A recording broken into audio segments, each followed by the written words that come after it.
Hello, everyone, and welcome to the next episode of Green Chat on challenges and opportunities in commercializing breakthrough climate tech innovations in India. We have a distinguished panel comprising of Mr. Rohit Grover, co-founder and CEO of Aerostrovilos. Mr. Rohit received his bachelor's and master's as part of the dual degree program in aerospace engineering at IIT Madras. He is a third generation entrepreneur, and the Aerostrovilos was officially incorporated in 2017. We have Mr. Pankaj Sharma, co-founder of Log9 Materials. Mr. Pankaj is a tech entrepreneur and former scientist from IIT Delhi with over 20 years of experience across building startups, fundraising, and forging strategic alliances and policy framing. Next, we have Mr. Nalin Agarwal, founding partner at Climatetech Fund and partner at Climate Collective and India Program Director of New Energy Nexus. Previously, he was associate partner with the PR Group, which commissioned 23 megawatt of solar and 60 megawatt of wind projects.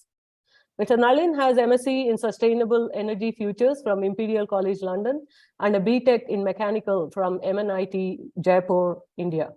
Next, we have Dr. Arunkumar Sampath, Principal Consultant and Industry Advisor in RIG CTO Team of TCS. Dr. Arunkumar has 20 years of experience in automobile and aerospace defense fields, including sustainable mobility, 5G networks, AI and edge computing, electric vehicles, hydrogen and fuel cells, and other related automobile electronics, cybersecurity, and EV charging.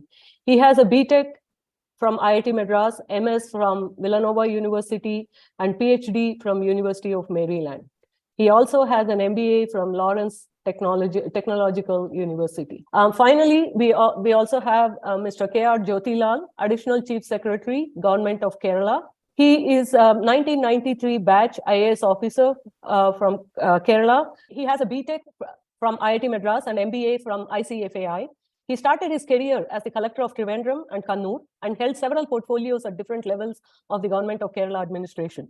He has been instrumental in projects related to high-tech agriculture, Smart City Kochi, KMRL, KMTA, Kannur Airport, e-mobility, and hydrogen economy. And I am your moderator for today, Dr. Hiran Vedam. Welcome everyone to this panel. So the format today will be to have a mix of questions and discussion. So I would like to start off with asking Mr. Rohit Grover about his experiences starting this company. How did you start this? And could you describe the support you got from your host institute and some of the government grants you could avail up to the point you secured your first external equity funding? Over to you, Rohit. Yeah, thanks, Hiran. So I started Aerostrovilos more from a passion for as an aerospace engineer. I wanted to kind of build gas turbines in India. And first, when I looked up, what maybe the defense organizations in India have done, they have not been able to, I would say, successfully commercialize the technology, and there have not been much private, industries over here. And more importantly, there are a handful of companies, globally building gas turbines or maybe jet engine kind of technology. So, that was the initial reason why I wanted to build this stuff. And I kind of, had a chance working on it even before starting it, when I had some course projects and academic projects where I had to work with some of the industrial companies on their gas turbine technologies. So that's where I kind of, began. And then I reached out to my, project advisor, Dr. Satyaj Chakravarti. He's a professor of aerospace engineering, head of CCRD at IIT Madras. Yeah, so that's how I reached out, and we said, okay, can we build something? And the idea was to start with like a micro gas turbine. I would surf around what would happen. How much would it cost if I were to make like a big gas turbine? Like what would go in a Tejas, or what would go in maybe an Airbus or similar big aircrafts? So that would cost a few hundreds of millions or maybe $1 billion just to make one. So I decided, okay, let me start with a small initially, and then let's see where it goes a few years down the line. That's how the dream began, to build a company to make a gas turbine. But now, more importantly, we had to find a market, right? So I could obviously not go and make a big gas turbine and sell it to like an aircraft making company. So I had to start with something as a startup, as an area where I can innovate and I can come up with something that can be sold. So that's where we kind of started working initially, and came up with a few industry applications, looking at power generation. Then more importantly, we started looking at, for heavy duty trucks, if we were to kind of decarbonize them. So that's where the initial push started, and we received some help from the grant that we got was from Bharat Petroleum in the initial stages of our journey in the first or the second year of our incorporation, and that came primarily because we were part of the ITM incubation cell, right? And most of these oil POCs would typically go to maybe IIT Madras, IIT Delhi, and IIT Madras had a very strong connection with most of these, I would say, grant giving agencies. So that's where we got a good amount of funding, I would say, to get us kickstarted, to get our R&D effort kickstarted. That got us to coming out with a few IPs. So that was on the government grant side, and still we kept on applying for a few grants here and there. But that was the initial grant, say maybe about 1 CR that we got before we were able to raise our equity round, like I would say an angel round and then follow on rounds. And that grant gave us I would say a lot of input towards R&D, and we were able to come up with really innovative solutions, business innovation that we brought in, kind of to how to make this gas turbines frugally so that it can disrupt the automotive market. They have not been used till date, right? They have not been, I would say, commercialized over, for these markets. They have been typically niche applications. So that's how we started. And then again, because we were part of this ITM incubation cell, we are getting a lot of lab support. So it really saves us maybe a few hundreds of lakhs rupees. Just we are part of this ITM infrastructure, and then we can use the NCCRT facility. And then I would say the help that we are getting from an OEM to work with, that is also because there's a lot of alumni connect, and specifically, and that got us here. I mean, so there's a very strong support that I would say my company got by being part of the IT Madras incubation cell, and obviously the grants did come in. Kind of the scale can be obviously argued upon, but something that really got us kickstarted, I would say. Thank you very much. Mr. Pankaj, you're from Log9. Could you set the stage and talk to us about your experience starting this company, and what support you got from your host institute, government, and other ecosystem before you secured your first equity funding? Thank you. And I think, absolutely pivotal. When I look back, dots connect really beautifully now. But Log9 started in 2015 from IIT Roorkee. And while the company has scaled to a very large potential by now, we are over 600 people in this organization working towards one single goal, which is pioneering responsible energy. 2015, it was just Akshay, who's my co-founder, Karthik, who was my other co-founder. Both of them were students at IIT Roorkee. I was at IIT Delhi, building another startup that was also incubated in IIT Delhi. So when you start with just two, three guys and at a base level of an ideation, the advantage or the role that the institute plays is pivotal, because it kind of gives you a landing space to sit down, think about things, also intersect and interact with peers from a very different angle. So for example, for Log9, we started as a material science company, and we were doing a lot of graphene work. And for that, what we needed was access to labs, access to analytical equipment. And because Log9 was the first incubated company within IIT Roorkee, so we were able to kind of do our first initial set of experiments in the institute. So that was like a really important step at that stage. Second very important thing is, yes, there was an initial, I think the first capital, in a way, a very small capital, but the very necessary capital that came into Log9 was the incubator itself. So while they gave us access to the labs, access to the minds in the institute, they also wrote a small check into us, which allowed us to kind of think for the next day to the next day. So that's how the story started to pan around. We obviously started to think about what we can do with graphene, and we started to travel extensively, got into conferences, started to meet people to understand what's happening in the ecosystem. And that's where we met another interesting professor from IIC. So while we were at IIT Roorkee, we started to get a lot of support from IIC, Bangalore. And a long story short, there are a couple of projects that we wrote to the government of India, and we got some grant supports from them. What it really pivotally does is, because when you're very young, very fresh as an idea, you're deep tech company, especially working in a climate tech space. When you get funded by the government, when you get a grant from the government, apart from this the grant money that it gives you keeps you non-dilutive at that stage, because the company is extremely cheap in the valuation journey. What it also does is, because to get any grant, your idea should pass through a jury, and that jury would be from academia and some of the best brains that work in that field. So you get a rubber stamp of validation through a granting process that, here are these experts from this field. They believe in an idea. I think these guys are on a right track. So when a private investor looks at it, there's a big tick in the check line of things to check up and say, you know what, they've already been funded. The government trusts this. The committee has, approved their plans to kind of do whatever they're doing. So it creates a lot of brand value and trust when you go and pitch yourself out to. It took us almost 12. There's a bunch of angels who came in. It took some time for the venture money that came into the company. By now, there's substantially large venture capital that we've raised. But yeah, when I look back, the institute, the Tides as an incubator, the initial capital that they wrote, and the grants that we got initially, which created a lot of credibility on the science and tech that we're doing in the eyes of private investors. I think it was pivotal and set the ball rolling for us when we got started on Mumbai. So when did you raise your first private capital, apart from your incubator? Immediately after the incubator, there was a bunch of angels who came through, family and friends who wrote check. That was all angels. The first practical check that came from a fund called GEMS. GEMS is a micro VC based out of Delhi. Aditya, who has been an investor with us and also sits on our board even today, although the company has moved upwards on its value. So the first kind of structured angel check came 2016, and then 2017 there was a top up that happened, and then we had Sequoia and Xfinity.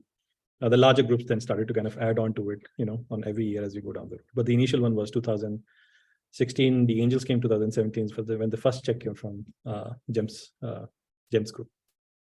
Okay, Rohit, when was your first angel round?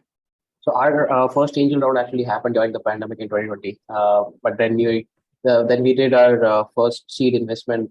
That was Tube's investment invested in us, the Murugappa company, in 2021, late 2021. All right, thank you for setting the stage, both Mr. Rohit and Mr. Pankaj. So now we will switch gears, and Mr. Nalin, how has the early stage private funding evolved over the years, and what are you seeing now in terms of funding these startups in the early days, and how is it today? Right. Thanks, Hiran. So, when we kind of started, or as I mentioned back in 2016, I think there was obviously a much more limited ecosystem then compared to now. I think a lot of global venture capital was also still had memories of the first, what we call Cleantech 1.0, which kind of had a very heavy focus on, let's say, manufacturing and almost a silver bullet approach around clean energy. One thing that has changed, a few things that have changed, of course. Maybe before you continue, could you just briefly explain what that Cleantech 1.0 is? Right. Yeah. Sure. So, the timelines are a bit fuzzy, but broadly between 2006 and 2012 is when about 25 billion of venture capital flowed into the global clean tech space. A lot of it in clean energy and a lot of it in what we call hard tech, hardware manufacturing. And a few of those bets did not pan out.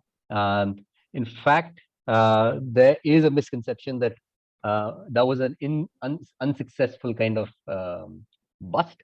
But in reality, many of the companies that we know today, big companies actually were started in that space. Tesla is a good example of that. It's one of the most valuable companies around today. So while the returns perhaps in the typical time frame were not visible, in the longer term, the returns were in many ways excellent. And this is symptomatic of clean tech and more broadly climate tech in general. There's what we call a longer gestation period for many of the startups. And Rohit and Pankaj here, of course, have already spoken about that it takes time. There's longer product development. There's longer sales cycles oftentimes because we're B2B and B2G startups. So having said that, so since then, lots of changes have taken place. There's been policy tailwinds. There's more capital allocation. There's more talent shifting, and I'll come to all of that in a bit. But getting to your question is, I think when we did the analysis, there was in India about 1.2 billion invested between 2016 and 2020. And in 2022, I think till a month ago at least, the total figure was already about 2.2 billion. So, there's definitely an acceleration.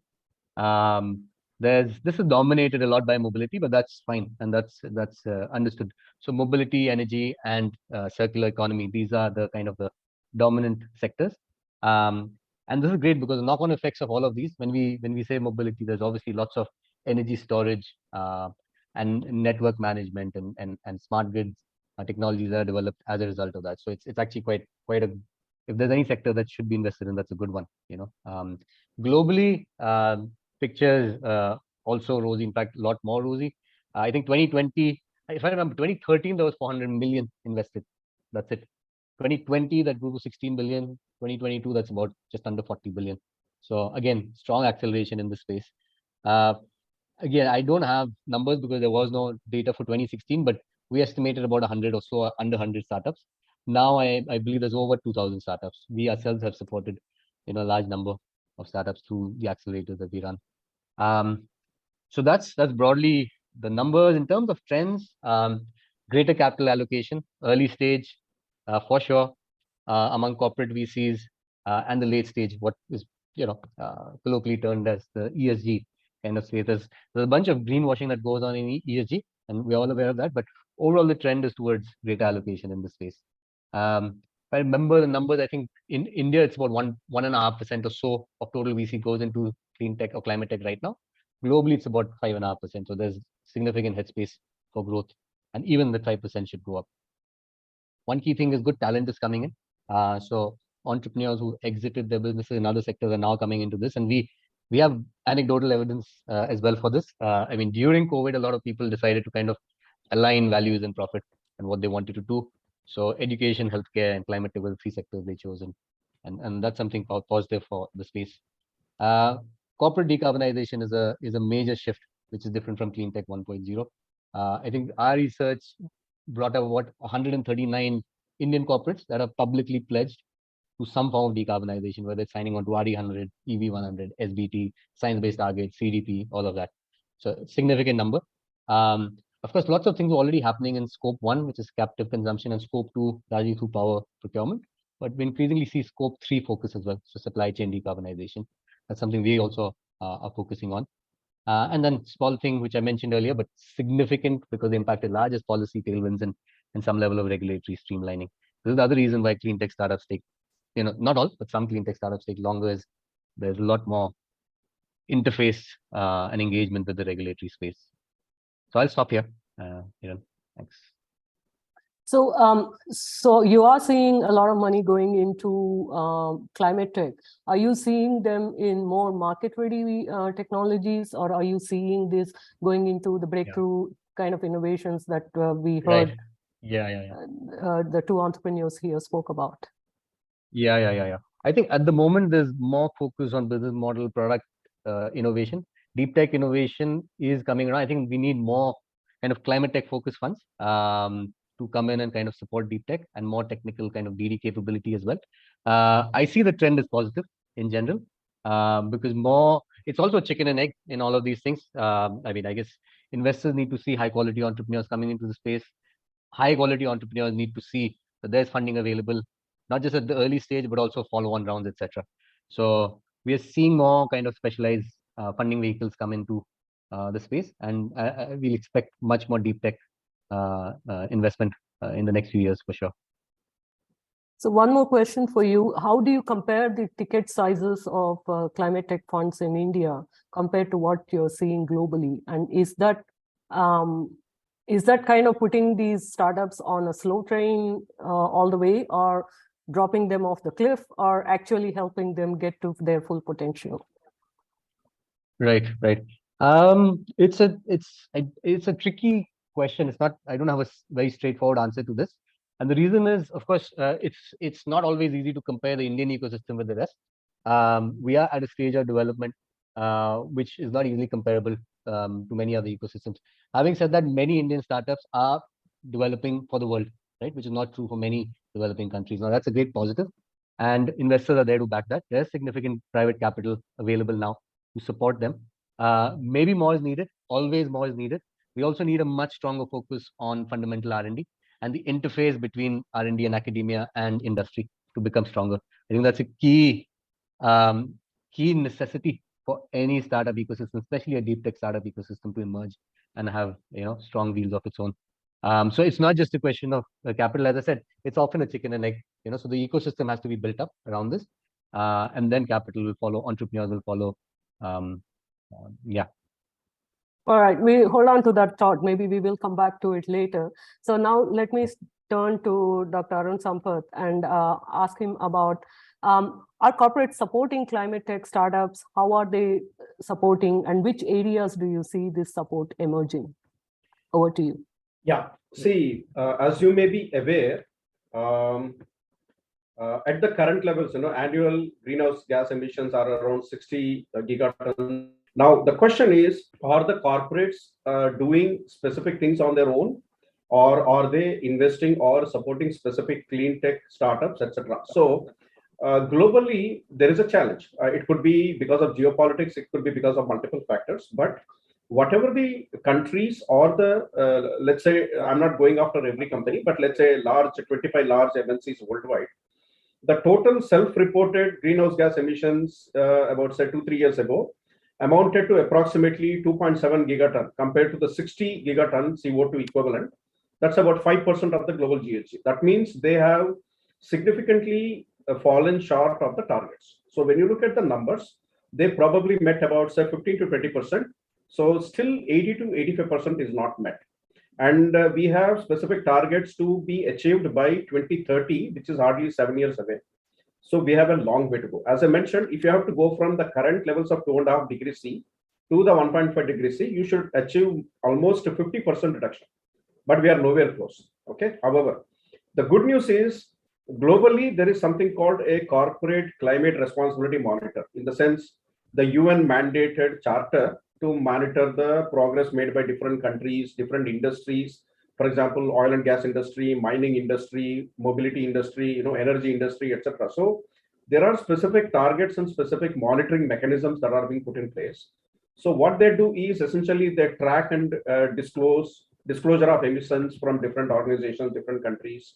Then they set the emissions reduction targets for specific industries. For example, what works for mobility may be different from energy, what works for energy may be different from oil and gas, etc. So obviously the targets are not the same. So you must have different targets for different industries.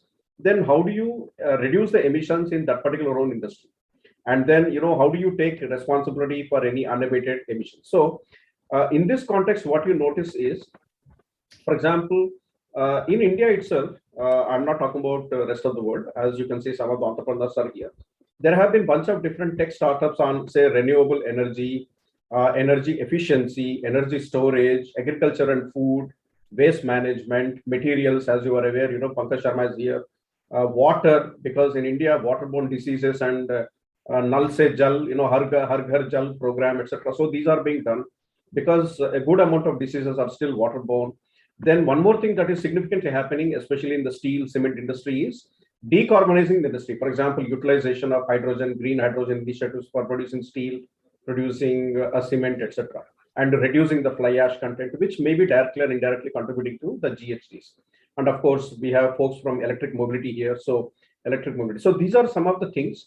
And I would say different corporates are playing a different role. For example, if you are looking at large startups in India, let us say Tata, Mahindra, Reliance, Adani, all these guys, they have what is called sustainability departments. Okay, so they have a corporate sustainability officer, like a CSO kind of a person, whose mandate is to look after meeting specific targets, number one.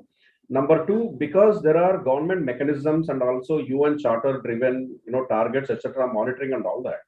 So it is being done in a systematic way. It is not like the onus is only on an individual organization or a government, but there is some mechanism, some, overseeing authority in place to monitor these things. So in that context, I can give you a couple of examples. For example, Tata Steel, they have started working on how do they improve the operational efficiency and reduce the wastage. So that they have done. Okay. Another example that I can give is, let us say, Adani or somebody, they have been increasingly going after. I mean, they have been into airports and acquisitions, etc. And in fact, my friend Jyothilal also knows Kochi is the world's only, or maybe the best airport that uses 100% renewable energy using solar and everything. So we have extremely good success stories. And the third one is you may be hearing that Bisleri was recently acquired by Tata, or that is still to be formally announced. But Tata has been doing lots of work in the water area, especially with respect to the filtration.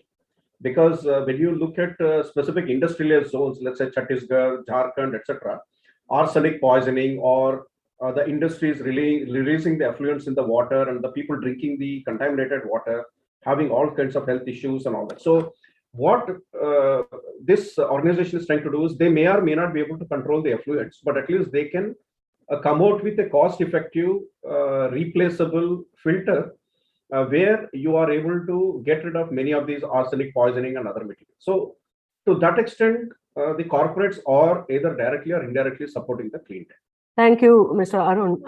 So now I want to get the government perspective on it. Mr. Jyothilal, could you tell us how is government helping de-risk some of these private players at different stages of the commercialization journey? And what are some of the specific, I mean, you've been involved with several exciting climate tech initiatives in the state.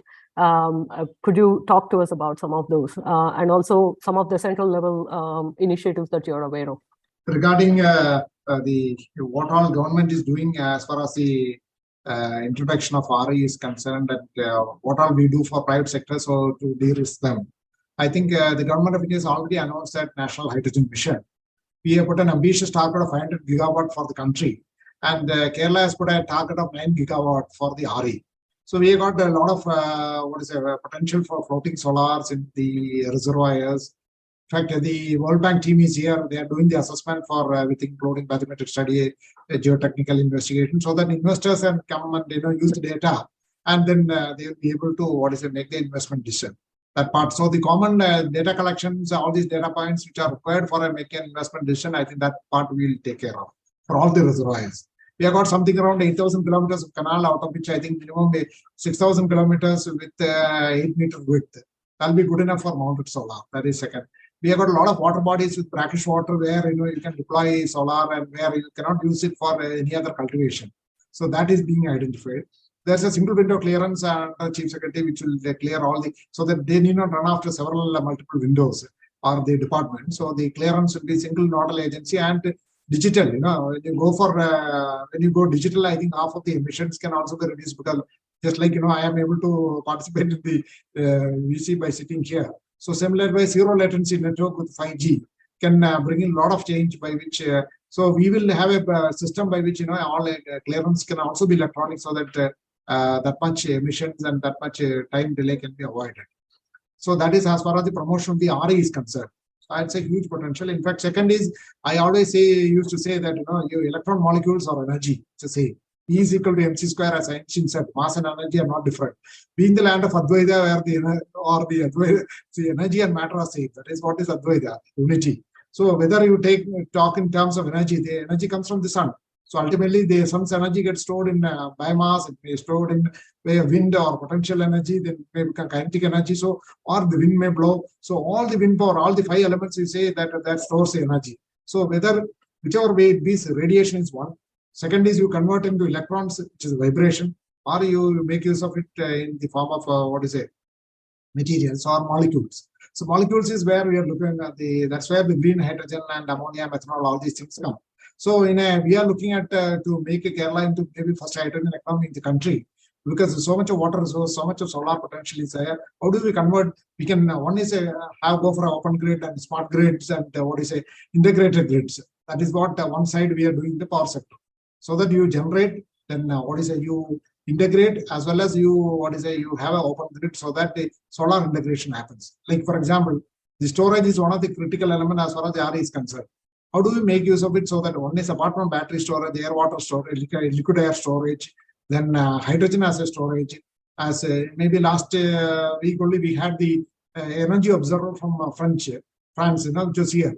They were running across the globe, and the art was going across the globe using only the solar and wind. And they used to use it's how a human being can live in a sustainable way. They used to take the seawater, then convert into desalinate, then use it inside, then they store in the battery. Then there's a grid integration. Actually, it's a smart way of integrating the entire grid, whether it is solar, wind, or the maybe 60 kg of hydrogen they store. So there's a delicate balance which they do it through a computerized system. It's an ideal microgrid. So inside and they were able to manage it with zero carbon. So that means that's a good model which has been demonstrated. Now we are going ahead with water metros, or canals, which is first of its kind in the country, where we use LTO battery. Now we are trying to replace LTO battery with fuel cell. So this is I think, and the international waterway, we should be able to deploy boats, which can be run on either solar or fuel cell. So that is our ideal combination of the battery come fuel cell. So this is another area. Next one is how do we capture the potential available in the world market? Actually, just 10 minutes back only, I had the meeting with the Hamper Port authorities, and the GE said how we can explore the potential for export of green hydrogen, ammonia, methanol, etc., which can be generated. So the molecule itself can be converted to that. What we are putting is a facilitator. Government will be a facilitator instead of an investor. Maybe we can take some 5 to 10% equity in an SPV, but the government will be a common facility provider. For example, we are having the port authorities, they are in the meeting. Because port, the infrastructure has to come up. That is one thing which the government has to invest, whether it is export terminal or import terminal. Okay. Same way, we need to look for bigger vessels. For example, liquid hydrogen carriers. Only 3 companies in the world makes it: Kawasaki, McDermott, and LS2. So we are in touch with how Cochin Shipyard can make such big vessels which can take our energy. Maybe the molecules can be exported. So the common facility, the infrastructure, the facilitation, in investing and providing an ideal structure, then putting the policy in framework. So what is ideal for promotion of maybe power policy or RE policy or the green hydrogen policy is another aspects which you are looking. Then cutting edge innovations, like, for example, we are just talking sometime back today itself, with the airlines. You need to go for a decarbonization. Aviation is another area where massive decarbonization is possible. So we are looking at sustainable aviation fuel, which you can make from various 3 routes are available. You can make from biofuel, bioenergy, or from green hydrogen, or so various channels are available. So now looking at how we can mix it initially with the existing fuel, or replacing the kerosene, which fishermen use it, with a sustainable aviation fuel. So that it becomes viable. So this is another area which we are looking at, apart from maybe or the various uses. So where the government can play a big role, as far as one is maybe building the right ecosystem, putting policy framework, investing in the common infrastructure, maybe doing the facilitator role to bring everybody together. So there, I think I see the H2 Global is one of the success stories where, the demand and aggregation of demand and the supply side. What is the critical gap? They make it. In fact, they have gone for a bit for the Europe, energy crisis. They are addressing that through H2 Global. So that's a good mechanism. Probably India also can make some similar system in place. In fact, the recent policy of Government of India in the National Hydrogen Mission, that banking, waiver of ISTS charge, that attract, and open access, that attracts a lot of investment in the sector. It becomes viable for them. Then aggregation of demand. For example, we got an offer for $2.5 per kg of hydrogen, which is one of the lowest in the entire world. Even Shell is selling at 17 euros. So when we aggregate the demand, where the refinery, fertilizer, then shipping, green shipping, and then ammonia, then your mobility needs. And another breakthrough which has been made is where IIT Madras is also involved. I think Dr. Ramesh and Ashok Leyland, Bosch, they are working on the HICE engines and methanol engines, M100 engines. Next one is now already testbed. It is in the testbed, and probably within the next 6 months we are hopeful that we may get the test certification done for a HICE engine, which is the easiest thing on a hydrogen economy or decarbonization. HICE is the easiest route where it's affordable, and the cost of conversion is only roughly 10 to 12 lakhs. And the cost of hydrogen is $2.5. It's cheaper compared to diesel by 90 rupees. So I'm sure the transition will be much faster. It is affordable, and probably India can become an exporter, apart from maybe our strengthening our rupee, apart from reducing our import bill and reducing the emission. I think then skill building is another area, skill and R&D. R&D as generally, I think India known most of them who go for research, we consider that, unless you don't get a job, only you go for research. Because I think science and political science are sometimes mixed together, and people don't understand maybe the seriousness or that the respect which a research person has to get in a society. I think that is not there. That's why most of the scientists go outside India. I think time has come that where R&D skilling, just like I always tell India, just like India, Pakistan, China. So the R&D, the industry, the skilling, the academia, the research, all should work together, and government should be the facilitator and integrator to make it happen. And this is a century for India, and I think we are at it. We have got. I'm sure that it will happen with all coming together. So, I mean, given what we have heard, I mean, we are hearing that corporates are doing a lot in terms of commercialization. We hear about, there being a lot of funding available for startups in the climate tech now, like we've never seen before. So is this all good news? I mean, are we in the best of times or for climate tech startups? And we should be seeing more breakthrough innovations from our labs coming to the market soon. Mr. Pankaj Sharma, would you like to start? Let's be transparent about the challenges, and has there something that was a big roadblock for deep tech to happen, climate tech to happen? Has that got removed? Not really. I mean, it's not that suddenly the world has become extremely conducive. There's too much of capital chasing. If all you have to do is just to start a climate tech. It's not an ed tech kind of a trend. Climate is something which is not a trend. In investment, you typically get trends.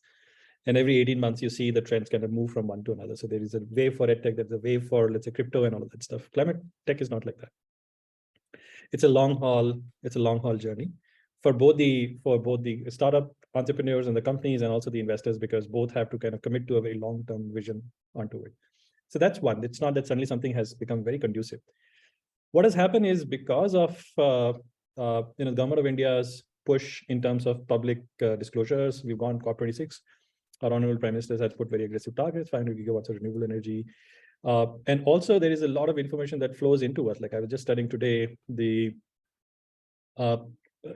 get news like, the amount of carbon burden that the Football World Cup is having is equivalent to 1 year of CO2 emissions of the globe.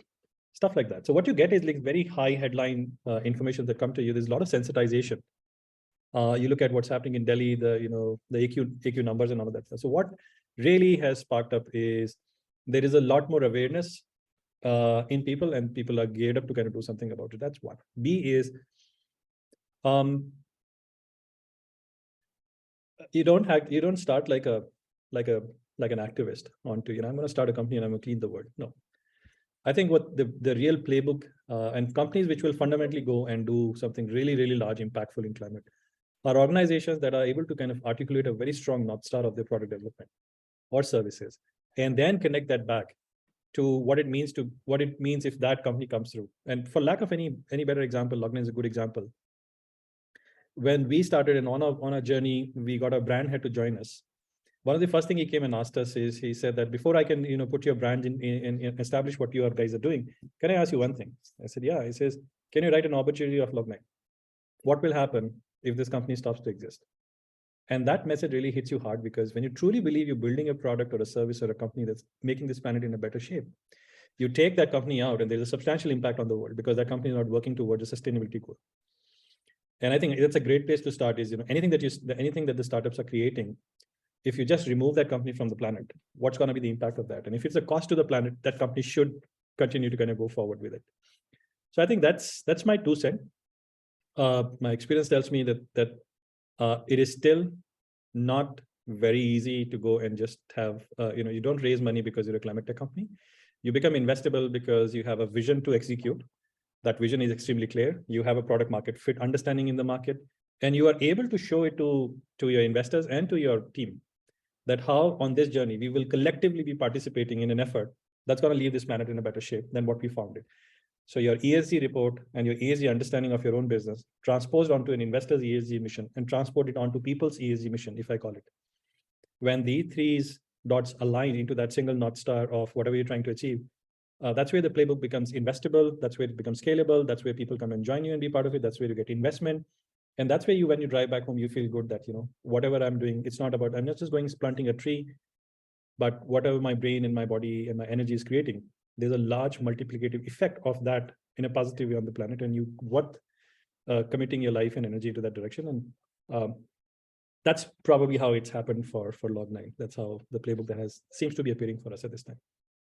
So you started by saying you shouldn't be an activist, but what you said is really about having that activist mindset of going the long haul, to have keeping that long-term vision in mind and building it in that spirit. So I mean, that is that having that castle in your mind, right? That's important. The castle you're building. Yeah. I think the question always is that, I as an individual can have only that much of an impact. How can I mobilize a large group of youngsters and technocrats around me and investors around me, and we all commit to a single journey where, for example, every battery that Log9 produces reduces the carbon footprint of an EV vehicle by 49% every kilometers it runs. So I've got 2,300 electric vehicles that are running Log9 batteries, and I very keenly monitor the number of kilometers they're doing. And so right now, sitting in this particular room, in this place, I have a substantial carbon reduction because I'm helping PepsiCo reduce its carbon footprint. I'm having brands, Merck, reduce its carbon footprint just because, there is a technology that we have empowered them with to use. And instead of an ICE engine, they're running that, and that's, kind of taking the carbon burden off. So it's about, we have got a very short life. The planet is not at stress. We've got a short life. So let's do something. The impact of our effort on the climate has to be really large. And when I talk about an activism, it's all about, and having an individual level impact. When I talk about as an entrepreneur, you have a much larger impact because there's a set of people who decide to be on this journey. And you have, imagine, at Log9, as I said, 600 people, one single North Star of making planet better through technology. Then it amplifies. Then you have 2,300 vehicles that are working for you to reduce your carbon footprint. So that's probably what I had in mind when I said not being an activist. But yeah, I mean, being an activist at heart, but being very strategic in terms of execution. Great. Thank you for that. So, Mr. Nalin, I mean, you're seeing this kind of passion, this long-term vision from the entrepreneurs. Are the investors who are coming in thinking similarly, or are they primarily focused on the returns, exits, and those kind of things that matter to the GPs and the LPs? Or you see this shared vision? Right. So, okay. So I think one thing is that the serious investors will always look for returns. I think that you have to align both the business's interest, long-term interest, and the investor's interest. And commercial returns are important. There are, of course, impact investors out there, especially today in the later stage, perhaps series. When you're looking at a 3 million, 4 million, 5 million, there's probably a lot more impact investors. Early stage, there is a mix of angels and venture capital, which is at root LP capital, right? I think one thing that needs to change, and we all recognize it, is the traditional venture capital model of 10 years, perhaps 12 years time horizon for both deployment and harvesting of returns. That may not be suitable for the space. Now, again, climate tech is broad. There's a lot of sectors. You have everything from energy, mobility, carbon tech. If you include circular economy, then waste, natural resources management, advanced materials, advanced industry. Right? So several of these subsectors and within these subdomains may see a lot more businesses that have that are more amenable to the traditional venture capital model, but many of them will not, right? So you have globally, the likes of Breakthrough Energy Ventures, etc., which are looking at a 20-year horizon. There are others. So that would work very well to bring in more capital or make more capital available for entrepreneurs that can take long risks. So I think that's important. The other thing is, again, greater domain understanding among investors. That's also important. I think this is not as straightforward as many other sectors. As we discussed, there's a lot more regulatory challenges. There's a lot more technical challenges, system integration challenges, a lot more empanelment challenges also. That's more related to sales. So I think investors understanding the deep tech or the technical challenges in the space and understanding the needs of the whole cycle, from product development down to market validation, down to and going on to deployment and adoption. It's much longer than many pure tech plays. So I think these two things are critical, in addition to the whole ecosystem bit of marrying the fundamental research and applied research with industry. Is more capacity and some structural changes on the capital side. I think that's important. Yeah, I think these 2-3 points are what come to mind. Increasingly, we're seeing more early stage funds and more interest amongst some of our platforms also bring in retail investors. So we're seeing more interest among retail investors to kind of look at climate startups as an investment or as an asset class that they want to get into. So there's retail investor coming into this with angels. There's also early stage VCs, impact investors. To some extent, grant capital also, and grant capital much more important for deep tech, of course. So we are seeing more. We need more. We need some structural changes as well, and hopefully those things will come around. So, Mr. Rohit, you're now raising funds, and you're seeing the climate as described here. What is the reality you're seeing daily? Is this a much better environment for you to raise funding, or the kind of funding? Are you finding the right partners? Where do you see the opportunities and challenges? Yeah, I think I'll just carry on with where Pankaj ended and was talking about, that there's a trend. So I think clearly that kind of a trend in clean tech hasn't really happened, I would say.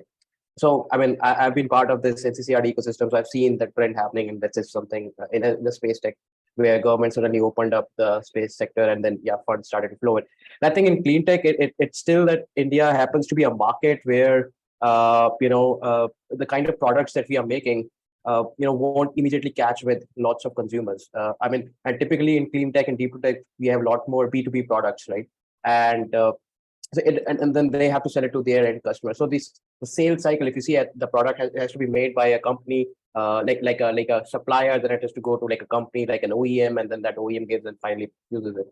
So that sales cycle itself in a country like India is different. And I mean, unlike like US market or European market, there has been a lot of subsidy, or the way it could accelerate, the growth of a product or a growth of a new product or a new business could accelerate is different, So now coming back to my understanding of investors, Nalin has given some of his thoughts, but I would say that lots of we have talked to lots of VCs, and I would say early stage VCs. So getting kind of funding that we would so let's say in the scale of funding, still we are, I would say, maybe a few 2-3 years away before we can have that kind of a trend maybe start kicking in, where I would say a trend won't be in a sense there, a lot of startups like us in 3 years down the line, a lot of deep tech startups like us would start getting funding, obviously going on the backs of success of guys like us, who would have proven that this model works. So I would say that is where it is going to head. And in India, I've spoken to lots of early stage VCs and late stage VCs, and I mean, it's not that me saying that. They're saying, okay, now out of 100 you will get only 5 guys who would invest in a clean tech investment, and then in clean tech doing a deep tech investment, right? So those are kind of the numbers compared to when you go to look at other domains. So I would say, coming back to again, what an LP wants from a fund is something that they have to do, right? It's like we have to show it to our customer, and then only we can go and raise money, right? So we need to have a customer, and then so it's similar to the funds as well. They are also like startup. They are raising money from other investors. So for us, kind of now going into the market raising again, it's important for us to show milestones.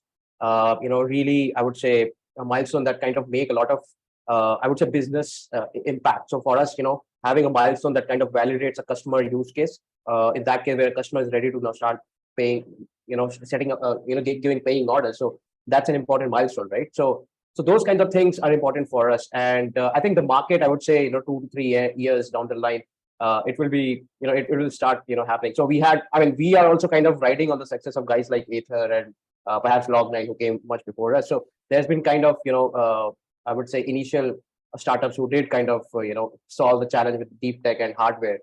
And maybe guys after us might find it a little easier. But I think that's a way. EdTech didn't get built in like 18 months, right? It was there. I mean, Byju's was there for quite some time. So those things will I would say 2-3 years down the line. I think we may reach our 2030 targets, we may not. But I think we might be off by a couple of years. But I think even if we are off by a couple of years for our 2030 target on decarbonizing, maybe we could actually squeeze down our 2050 targets or 2070 targets. I mean, who knows, right? Things can accelerate. It's like an S curve, right? So it might be a slow start, but the moment it starts accelerating, you never know, So thank you for that. So I'm hearing the initial phase being still a struggle, but can get better maybe in the 2-3 years down the line. And that's what you're seeing. The trend is in the positive direction, but it is still has some ways to go. Is that the right way to summarize what you're saying? Yeah, I think in some sense, yes, that would be the case. And yeah, I guess we have 2 to 3 years to look out for and see. And I hope, on our success, more innovative startups and more innovative companies solving other challenges, industrial challenges could really come out and start reducing the carbon footprints. Okay, so thank you for that. Now let me ask Dr. Sampath something. So the venture capital and the investor community is looking at it from some angle, but for these startups to really gain traction, they need that first customer to say they will try it out, or there is some traction with a corporate customer or with the first customer. Do you think the corporates can do some more in that space, or do you think there is enough work already happening in those first of a kind deployments and the support that corporates can give startups in that space? I think in the case of startups working with, corporates working with startups, at least I can give my personal experience and my organization's personal experience. We have what is called a COIN network, so co-development of innovative network, where the startups are identified. And in fact, today we have almost like 2,000 to 3,000 startups in the TCS network, ranging from retail to energy to IoT to AI to so many different sectors. So at the end of the day, it has to be a win-win situation, because number one, if I will give an example, let's say there is this iGreen Energy. It's a startup from IIT Bombay, SINE. That's sign this one, and they have started looking at intelligent battery management system and some advanced electronics, etc. And they approached TCS a year or a couple of years ago saying, hey, you know what, we are this IIT Bombay startup and can you look into it? So what we said was, okay, we will probably support you with respect to offering some vehicles that could be operated in a controlled environment, let us say within a campus, let's say TCS campus. TCS has a bunch of different campuses across the country and in some other parts of the world. We said, okay, something similar to your IIT Bombay campus or IIT Madras campus, etc. We can probably give you some green vehicles or initiatives and we can support that kind of a thing. Whereas in the case of other startups, let us say when you are looking at water or when you're looking at waste management or even the sustainability, for example, somebody talked about battery recycling, etc. What we are trying to do is we are trying to offer our technology or our tools, or even, for example, improving the energy efficiency in buildings. So TCS already has been working with specific clients around the world, not just in India. And we have already developed the know-how, technology, tools to address the energy efficiency improvement in buildings. For example, then, IoT, smart edge computing, all those things, and AI-enabled solutions and all that. So what we will do is wherever a startup comes to us, we don't necessarily have to give them money, but we can probably provide them technical resources, guidance, mentorship, because there are enough number of technically qualified folks sitting in TCS who can probably work with the startup and give them the right direction. So what I'm trying to say is the support need not be always monetary. It could be technical expertise. It could be projects. It could be, for example, providing the ecosystem for some startup to take off, etc. So it depends on the case-to-case basis. So there is no general rule.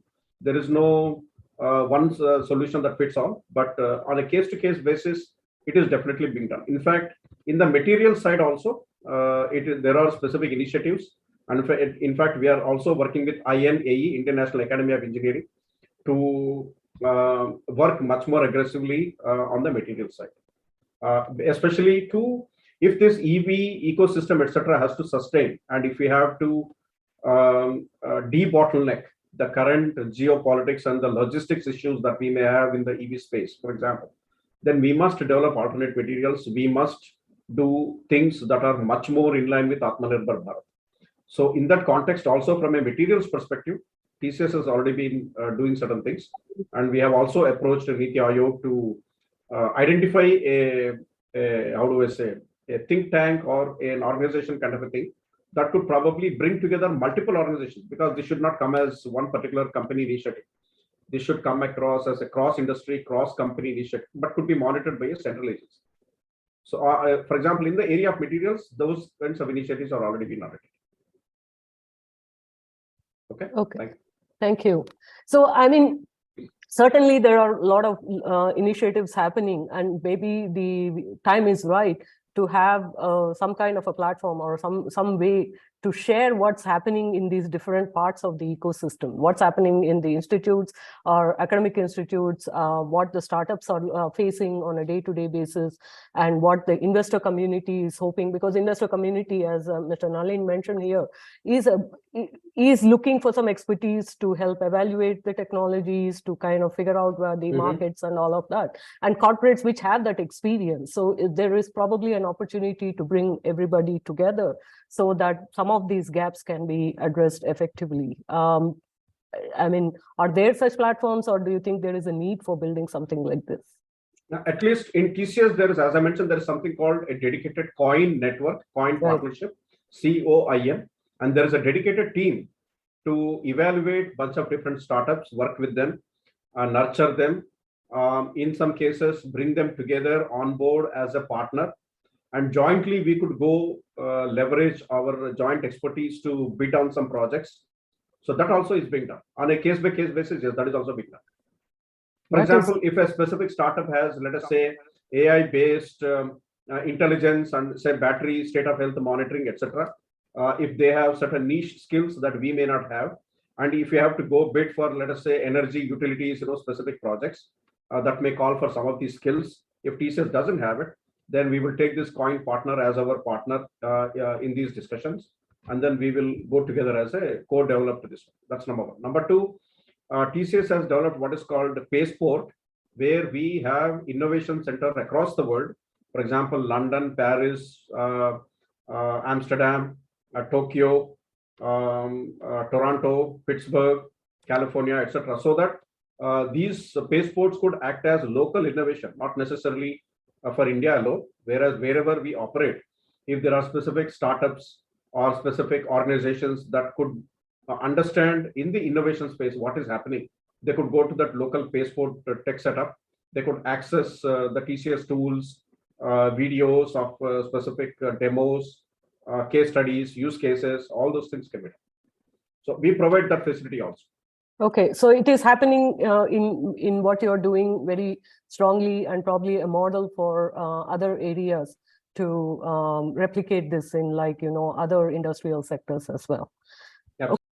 I think this is the best time, because if you see we have put a target of less than 1.5 degree temperature change. If you see the predictions, based on the various models which the international agencies have evolved, they say REC to 4.5 and 8.5. That means minimum 1.5 degrees is almost, if you go at this rate, we can go even up to 4 degrees.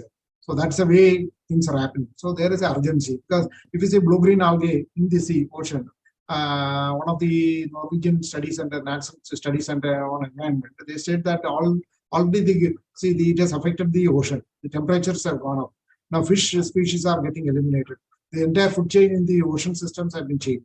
In fact, I look after forest also. I found that in the senna plantations, especially which is exotic and which is which is most dangerous for the ecosystem, the forest, it is going up. In fact, why not? The man-animal conflict is on the increase.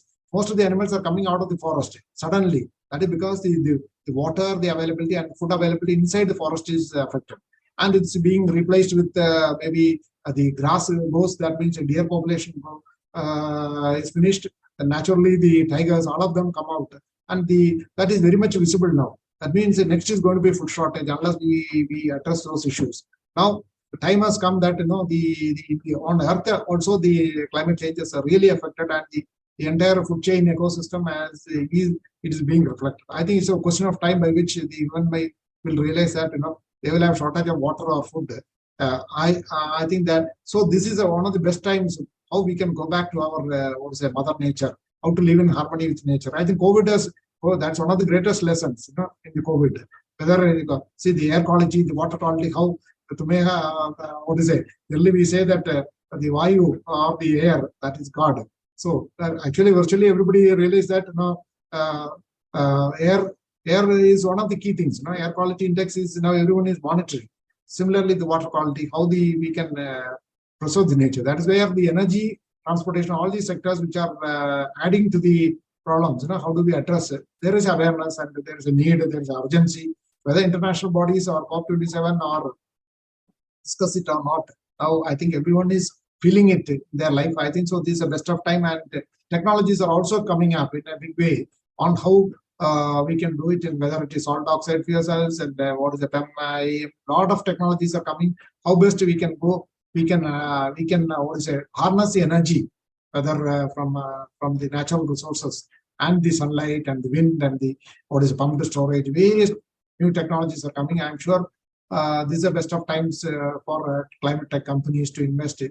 In fact, we are getting very good response from with the India Hydrogen Alliance, and also all those companies are very keen to invest. So I think that shows that even share price of these companies are going to increase. I'm sure because this is a sustainable issue. Is one of the SDG goals that we need to reduce our emission. I always say that we used to say that the city should be more productive, and zero emissions, zero cash, zero go digital. Then you have got zero congestion. So this will happen, and these are one of the best times to probably climate tech companies to it's a best time to invest also in climate tech companies and startups. This is the best time for people to start a climate tech company too. Yeah, definitely, because a lot of challenges. For example, I was telling that how do we reduce the cost of per kg hydrogen so that it is par or less than the carbon fuel. So I think now the challenge. So that then secondly, similarly, how do you reduce cost of the fuel cell?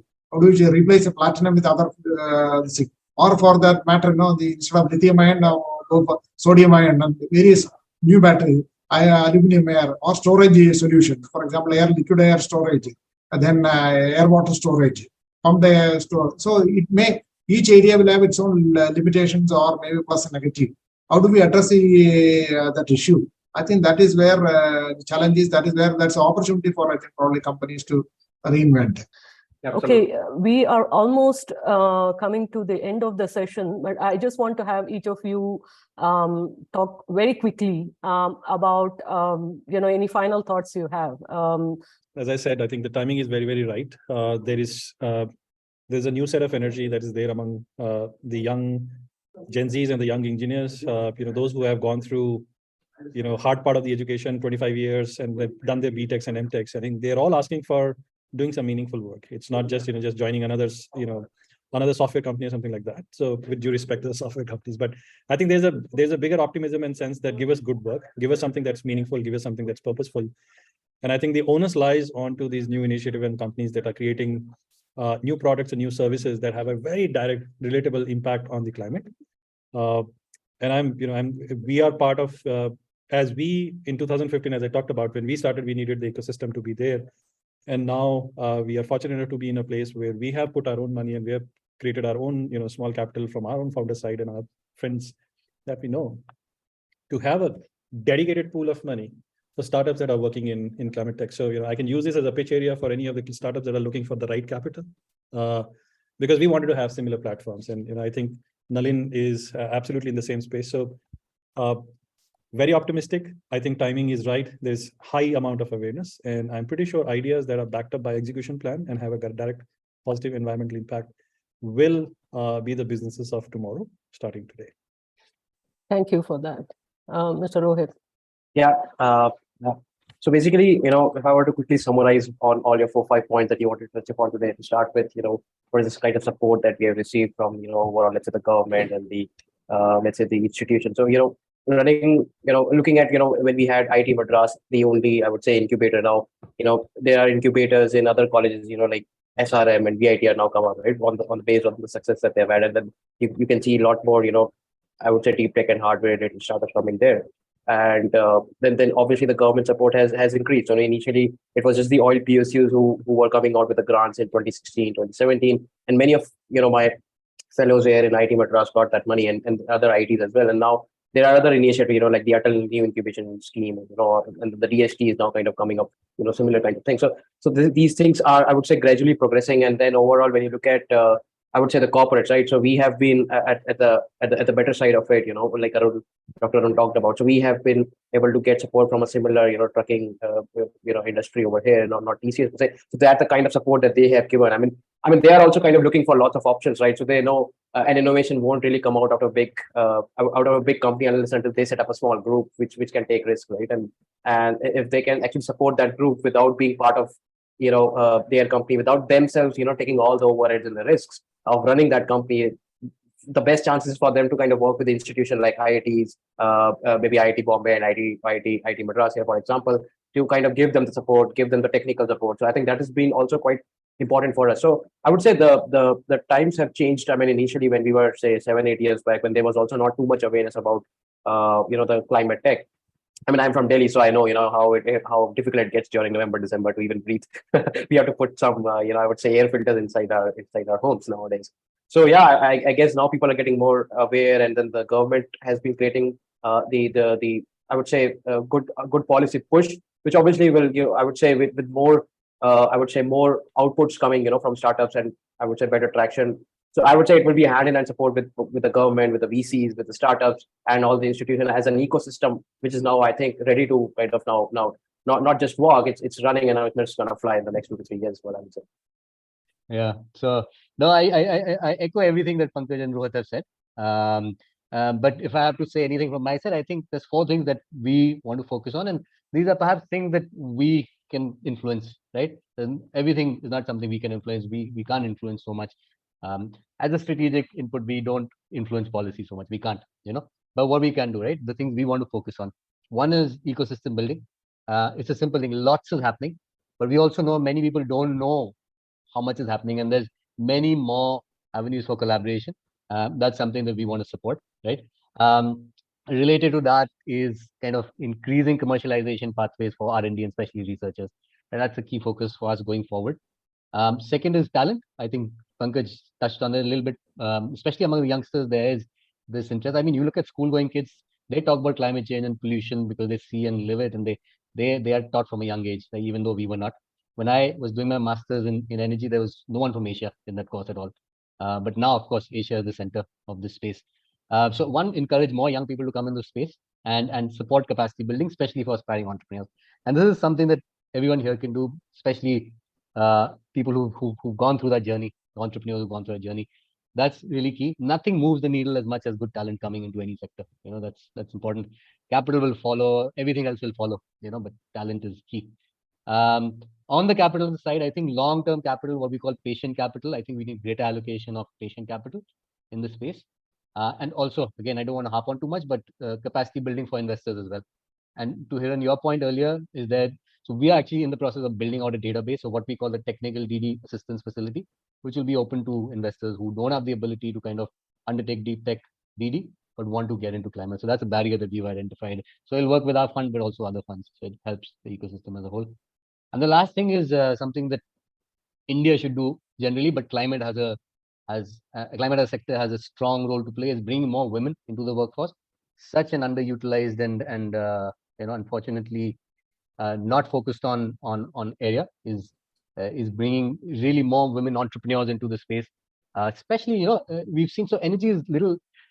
I mean, for whatever reason, it's the gender skew is worse in energy, but we see a very, very good representation of women on circular economy business models and circular economy startups. So be it, let's start from there and bring more women into the workforce. So I think these 4 things are something we want to focus on.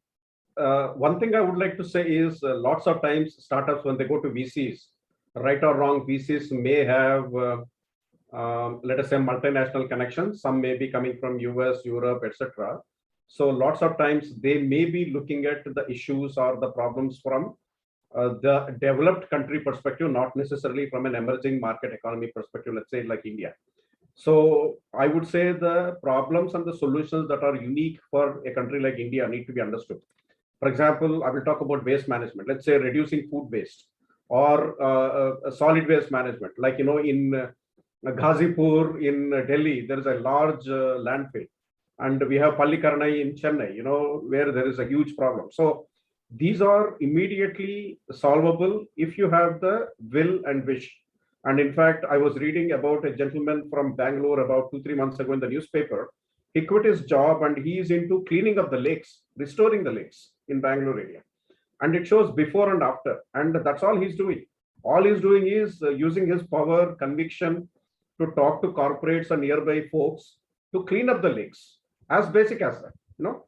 So my suggestion is the problems and the solutions have to be unique for India if this has to succeed in India.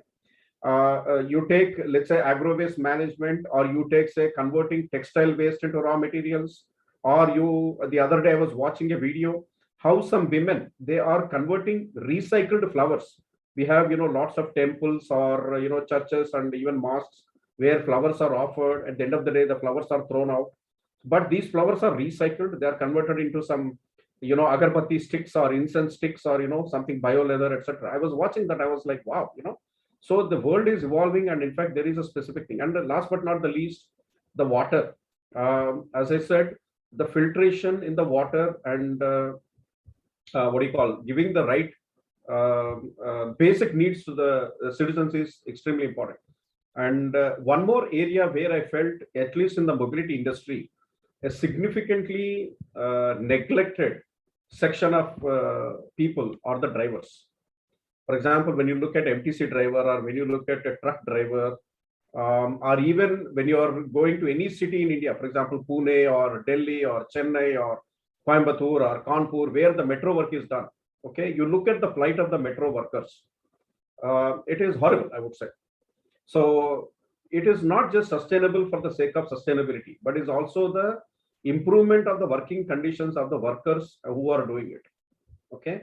So when I look at all these things, I would say, I mean, I don't want to be preaching to the world, but at the same time, I would say it has to have a positive impact on that last person who is contributing in this field. So that is what I would say is important. Yeah, I think so the opportunities are tremendous. I am sure the younger generation should, instead of in our times, you know, we used to always look out for a job in the government sector or in a company. But I think now, for example, now most of them who look out, I think they are startups are coming in a big way. I think startup, most of them are able to get the funding also. The market is also evolving. In fact, the green tech company, green bonds and green financing at cheaper rates, whether most of the funding agencies, including World Bank, AFW, all of them are looking for funding such projects, because ultimately it's a question of sustainability. So anything which is not sustainable, I think it may not have a long life. So I think funding agencies and cheaper funding, carbon credits, then I think those are all things which are evolving. Probably the mechanism, and financial instruments are also in favor, apart from the genuine need and requirement. I think the younger generation is also more aware of about preserving the nature for the future. So I'm sure it's this is the best of times for people to look for industry. Ultimately, man has to live in harmony with nature, and there's no difference between, there's no second opinion. That's what scientists also said, and that's what what the world is teaching us. I think this best of time, and a lot of research, and maybe I was told that Europe itself needs roughly 1 lakh PhD. The Hydrogen Valley concept, which Delft University, all of them are working, is they need a 1 lakh PhD people on climate, on the hydrogen and new emerging area. So India also need to have such experts. In fact, we are also trying to skill our people so that now evolving, mechatronics, for example, with the EV, mechatronics, all of them, power electronics, all of them have got a lot. So the naturally the job style, the description, the requirements are also changing. We need to adapt to the new world where we transition, like human beings have changed the field only 4 times, the entire history. We say first is firewood, then we went to coal, then we went to carbon, the diesel and gasoline. Now on gas. Now I think next is hydrogen, which is the, like, 1H1 is hydrogen is 0, carbon is 0. World was after 0, so now it is time for us to go back to our roots, which is the basis for the entire power and sun. Hydrogen becomes helium fusion. So I think we are getting energy there, no dimension. So for an infinite, similar to infinity, or the energy independence to independence, or we can say reliance to self-reliance. I think this is a way to go, and the world is at it, and India can lead the world show the path. Thank you. Thank you, everyone. I think we have brought out a lot of points. I mean, generally, the atmosphere for doing climate tech startups and creating innovation in the Indian ecosystem is right, or it is, I mean, it's really close to being right at the cusp. And there are a number of opportunities for both improving our talent pool, the mix of people, and the impact we can create at all levels of the society, from the the person who is at the cutting edge of technology to the person at the who is facing the actions on a day-to-day basis. So definitely, with that note of hope, I'd like to thank all our panelists today, and look forward to continuing this discussion offline. Thank you so much.